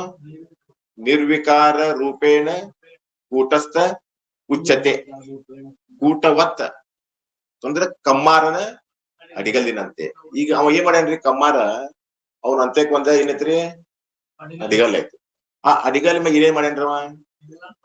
ಎಲ್ಲಾ ವಸ್ತುಗಳು ಮಾಡ್ಯಾನವ. ಆದ್ರ ಆ ಒಂದ್ ಅಡಿಗಲ್ ಏನಾದ್ರು ವಿಕಾರ ಹೊಂದೈತೇನು ಅಂದ್ರ ಅದ್ರ ಮೇಲೆ ಮಾಡ್ಯಾನವ. ಅದ ಆಧಾರ, ಅದ ಅಧಿಷ್ಠಾನ ಐತಿ. ಅದ್ರ ಮೇಲೆ ಎಲ್ಲಾ ಚಾಕು ಮಾಡ್ಯಾನ, ಕುಡ್ಗೋಲ್ ಮಾಡ್ಯಾನ, ಎಲ್ಲಾ ಮಾಡಿದ್ರು ಕೂಡ ಆ ಅಡಿಗಲ್ ಮಾತ್ರ ವಿಕಾರ ಹೊಂದಿಲ್ಲ. ಅದರಂತೆ ಇಲ್ಲಿ ಆತ್ಮಚೇತನವೇ ಈ ಅಂತಃಕರಣಕ್ಕ ಅಧಿಷ್ಠಾನದನ. ಅವನ ಆಧಾರ ಅಧಿಷ್ಠಾನದ ಮೇಲೆ ಈ ಮನಸ್ಸು ಐತಿ. ಆದ್ರ ಆ ಕೂಟಸ್ಥ ಚೇತನ ಯಾವ ವಿಕಾರ ಹೊಂದಿಲ್ಲ. ಮತ್ ವಿಕಾರ ಹೊಂದೋದು ಯಾವ್ದಪ್ಪ ಅಂದ್ರೆ ಇಲ್ಲಿ ಅಂತಃಕರಣವೇ ವಿಕಾರ. ನಾನು ಕರ್ತನಲ್ಲ. ಮತ್ತು ಯಾವುದು ಕರ್ತೃ ಅಲ್ಲವೋ ಅದು ಭೋಕ್ತೃ ಆಗುದಿಲ್ಲ. ಕರ್ತ ಅಲ್ಲ ಅಂದ್ಮೇಲೆ ಭೋಕ್ತ ಅಲ್ಲ. ಮಾಡ್ಯಾನ ಅಂದ್ಮೇಲೆ ಅವಂಗ ಏನ್ ಮಾಡ್ಬೇಕ್ರಿ? ನಾವು ದುಡ್ಡು ಕೊಡ್ಬೇಕ. ಅವ ಏನ್ ಕೆಲ್ಸಾನ ಮಾಡಿಲ್ಲ ಅಂದ್ಮೇಲೆ ಕೊಡಾಕ್ ಬರೋದಿಲ್ಲ. ಮತ್ ಮಾಡಿದ್ ಯಾವ್ದು ಅಂದ್ರ ಅಂತಃಕರಣ. ಮತ್ತ ಅದ ಉಣ್ಣೋದ್ ಯಾವ್ದು ಅಂದ್ರ ಅದು ಅಂತಃಕರಣವೇ. ನಾನು ಇವುಗಳನ್ನು ಭೋಕ್ತ ಆಗುದಿಲ್ಲ. ಇವು ಅಂತಃಕರಣ ಧರ್ಮ ಐತ್ರಿ. ಕರ್ತ ಭೋಕ್ತ ಎರಡು ಅಂತಃಕರಣ ಧರ್ಮ ಐತಿ. ಮತ್ ಆತ್ಮ ಹೆಂಗದನಪ್ಪ ಅಂತಂದ್ರ ಅಕರ್ತ ಅಭೋಕ್ತ. ಆತ್ಮ ಹೆಂಗದನ್ರಿ? ಕರ್ತಾನೂ ಅಲ್ಲ, ಭೋಕ್ತಾನೂ ಅಲ್ಲ. ಇವು ಧರ್ಮವಾಗಿದೆ, ನನ್ನ ಧರ್ಮ ಅಲ್ಲ. ನಾನು ಇವುಗಳನ್ನು ತಿಳಿಯುವಂತ ದಷ್ಟ. ಏನ್ರಿ? ಈ ಕರ್ತ ಭೋಕ್ತ ತಿಳಿಯುವಂತನು ದ್ರಷ್ಟನಾಗಿದ್ದೇನೆ, ಘಟದ್ರಷ್ಟನಂತೆ ಇವುಗಳಿಗಿಂತ ಬೇರೆ ಇದ್ದೇನೆಂದು ತಿಳಿಯಬೇಕು. ಇಲ್ಲಿ ಏನ್ ಹೇಳಿದ್ರಿ ಅವರು? ಕರ್ತ ಭೋಕ್ತ ಅಂತಃಕರಣ ಧರ್ಮ ಐತಿ, ಆತ್ಮನ ಧರ್ಮ ಅಲ್ಲ. ಆತ್ಮನ ಧರ್ಮ ಯಾಕಲ್ಲ ಅಂತಂದ್ರ, ಆತ್ಮನ ಧರ್ಮ ಯಾಕಲ್ಲ ಅಂತಂದ್ರ, ಆತ್ಮನ ಧರ್ಮವೇ ಒಂದ್ ವೇಳೆ ಆಗಿತ್ತಪ್ಪ ಅಂದಿದ್ರ ಸುಷುಪ್ತಾವಸ್ಥೆಯಲ್ಲೂ ಕೂಡ ಇರ್ಬೇಕಾಗಿತ್ತ. ಅದು ಯಾವ್ದ್ರಿ? ಕರ್ತ ಭೋಕ್ತ ಅನ್ನೋದು ನಾ ಮಾಡೋನು, ನಾ ಉಣ್ಣೋನು ಅನ್ನೋದು ಆತ್ಮನ ಧರ್ಮ ಆಗಿತ್ತಪ್ಪ ಅಂದಿದ್ರೆ, ಮತ್ ಸುಷುಪ್ತಾವಸ್ಥೆಯಲ್ಲಿ ಅಲ್ಲೇ ಕರ್ತಾನು ಇಲ್ಲ ಭೋಕ್ತಾ ಇಲ್ಲ ಅಂದ್ಮೇಲೆ ಮತ್ ಆತ್ಮನ ಧರ್ಮ ಹೆಂಗ ಆಕೈತ್ರಿ? ಇದ ಆತ್ಮ ಧರ್ಮ ಅಲ್ಲ. ಆತ್ಮ ಅಂದ್ರೆ ಏನ್ರಿ? ಮೂರು ಕಾಲದಾಗ ಯಾವ್ದು ಇರ್ತೈತಿ ಅದ ಆತ್ಮ. ಜಾಗೃತಾವಸ್ಥೆಯಲ್ಲಿ ಇರ್ಬೇಕು, ಸ್ವಪ್ನಾವಸ್ಥೆಯಲ್ಲಿ ಇರ್ಬೇಕು, ಸುಷುಪ್ತಾವಸ್ಥೆಯಲ್ಲಿ, ಮೂರು ಕಾಲದಾಗ ಯಾವ್ದು ಇರ್ತೈತಿ ಅದಕ್ಕೆ ಆತ್ಮ ಅನ್ಬೇಕು. ಮತ್ತೆ ಜಾಗೃತಾವಸ್ಥೆ ಐತಿ, ಮತ್ತೆ ಸ್ವಪ್ನಾವಸ್ಥೆ ಐತಿ, ಮತ್ತೆ ಸುಷುಪ್ತಾವಸ್ಥೆಯಲ್ಲಿ ಐತ್ರಿದ. ಸುಷುಪ್ತಾವಸ್ಥೆಯಲ್ಲಿ ಕರ್ತಾ ಭೋಕ್ತ ಇಲ್ಲ ಅಲ್ಲಿ. ಸುಷುಪ್ತಾವಸ್ಥೆಯಲ್ಲಿ ಈಗ ಜಾಗೃತಾವಸ್ಥೆಯಲ್ಲಿ ನಾನು ಅಹಂ ಕರ್ತಾ ಅಂತೇವೆ, ಅಹಂ ಭೋಕ್ತ ಅಂತೇವೆ. ಮತ್ತೆ ಸ್ವಪ್ನಾವಸ್ಥೆಯಲ್ಲಿ ಅಲ್ಲೂ ಕರ್ತಾ ಭೋಕ್ತ ಐತಿ. ಸುಷುಪ್ತಾವಸ್ಥೆಯಲ್ಲಿ ಮತ್ತೆ ಕರ್ತಾ ಭೋಕ್ತ ಇಲ್ಲದ್ಮೇಲೆ ಇದು ಆತ್ಮ ಧರ್ಮ ಅಲ್ಲ, ಇದು ಅಂತಃಕರಣದ ಧರ್ಮ ಐತಿ ನೋಡ್ಪ. ಅದನ್ನ ನ್ಯಾಯಕರಿ ಮಾಡ್ಯಾರ್ರಿ. ಇದು ಕರ್ತಾ ಭೋಕ್ತ ಆತ್ಮ ಧರ್ಮ ಅಂತ ಒಪ್ಪ್ಯಾರ ಅವ್ರ. ನಾವ್ ಆತ್ಮನ ಧರ್ಮ ಅಂತ ಒಪ್ಪಿಲ್ಲ, ಇದು ಅಂತಃಕರಣದ ಧರ್ಮ. ಅಂತಃಕರಣವೇ ಮಾಡ್ತೈತಿ, ಅಂತಃಕರಣ ಉಂಟೈತಿ. ಅದ ಭ್ರಾಂತಿಯಿಂದ ಏನಾಗೈತ್ರಿ? ಆತ್ಮದ ಮೇಲೆ ಆರೋಪ ಮಾಡ್ಬೋದು. ಕರ್ತ ಭೋಕ್ತ ಅಂತೇಳಿ ನಾವು ಭ್ರಾಂತಿ ಮೂಲಕವಾಗಿ ಆತ್ಮನ ಮೇಲೆ ಆರೋಪ ಮಾಡ್ಕೊಂಡಿವಿ. ಆತ್ಮ ವಿಚಾರ ಮಾಡಿ ನಾವು ನೋಡಿದ್ವಿ ಅಂದ್ರ ಆತ್ಮ ಕರ್ತಾನೂ ಅಲ್ಲ, ಭೋಕ್ತಾನೂ ಅಲ್ಲ. ಒಂದ್ ವೇಳೆ ಕರ್ತಾ ಭೋಕ್ತಾನೇ ಆಗಿದ್ದ ಕರೆ ಆಗಿತ್ತಂದ್ರೆ ಸುಷುಪ್ತಾವಸ್ಥೆಯಲ್ಲೂ ನಾನೇ ಕರ್ತ ನಾನೇ ಭೋಕ್ತ ಅಂತ ಅನ್ಬೇಕಾಗಿತ್ತವ. ಅನ್ನಂಗಿಲ್ಲ ಅಂದ್ಮೇಲೆ ಇದು ನಾನು ಅಲ್ಲ, ಇದು ನಂದು ಅಲ್ಲ. ಇದು ಅಂತಃಕರಣದ ಧರ್ಮ ಐತಿ, ಕರ್ತ ಭೋಕ್ತ. ಇನ್ನ ಪ್ರಶ್ನೆ 76. ಈ ಲೋಕ ಮತ್ತು ಪರಲೋಕಗಳಲ್ಲಿ ಗಮನ ಆಗಮನಗಳು ನನ್ನ ಧರ್ಮವಲ್ಲವೆಂದು ಹೀಗೆ ತಿಳಿಯಬೇಕು. ಈ ಲೋಕ ಅಂದ್ರೆ ಇಹಲೋಕ ಪರಲೋಕಗಳಲ್ಲಿ ಗಮನ ಆಗಮನಗಳು ಆತ್ಮನ ಧರ್ಮವಲ್ಲವೆಂದು ಹೆಂಗ್ ತಿಳಿಬೇಕ್ರಿ? ಅಂದ್ರ ಅಂತಃಕರಣ ಲಿಂಗ ದೇಹವು ಪರಿಚ್ಛಿನ್ನವಾಗಿದೆ. ಅಂತಃಕರಣ ಅಂದ್ರೆ ಏನ್ರಿ? ಅಂತ ಅಂದ್ರೆ ಒಳಗೆ, ಕರ್ಣ ಅಂದ್ರೆ ಸಾಧನ. ಅಂತ ಅಂದ್ರೆ ಏನ್ರಿ? ಒಳಗೆ, ಕರ್ಣ ಅಂದ್ರೆ ಸಾಧನ. ಅಂದ್ರೆ ಶರೀರದ ಒಳಗಿದ್ದು ಜೀವನಿಗೆ ಜ್ಞಾನಕ್ಕೆ ಯಾವ್ದು ಸಾಧನ ಆಗೈತಿ ಅದ ಅಂತಃಕರಣ. ಅಂತಃಕರಣ ಅಂದ್ರೆ ಏನ್ರಿ?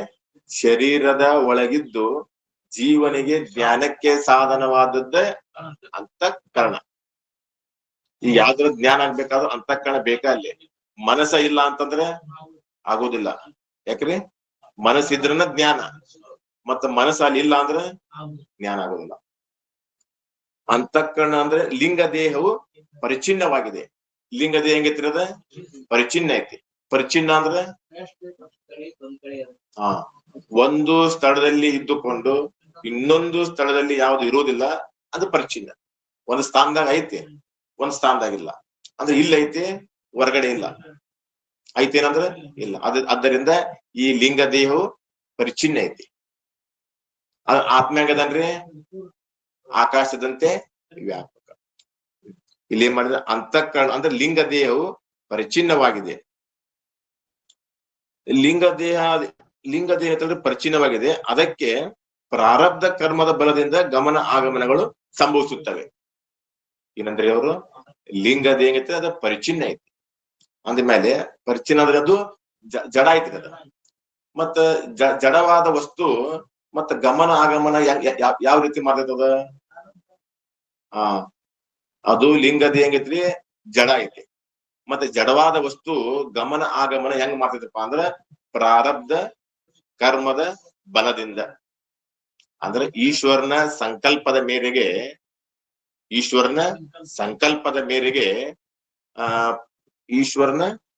ಸಂಕಲ್ಪದ ಮೇರೆಗೆ ಪ್ರಾರಬ್ಧ ಕರ್ಮದ ಅನುಸಾರವಾಗಿ ಅದು ಪ್ರಾರಬ್ಧ ಕರ್ಮದ ಅನುಸಾರ ಅಂತಂದ್ರ ಈಶ್ವರ ಸಂಕಲ್ಪ ಬೇಕಲ್ಲಿ.